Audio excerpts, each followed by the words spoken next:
Airbus H225 Super Puma.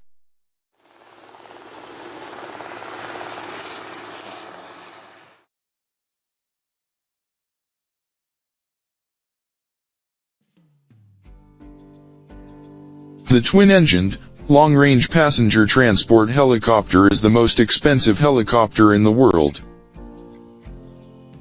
It is developed by Eurocopter as the next generation of the civilian Super Puma family. It can carry up to 24 passengers along with 2 crew and a cabin attendant. The helicopter was originally designated as the Eurocopter EC725. In 2015, it was renamed to the H225, in line with Eurocopter's corporate rebranding as Airbus Helicopters.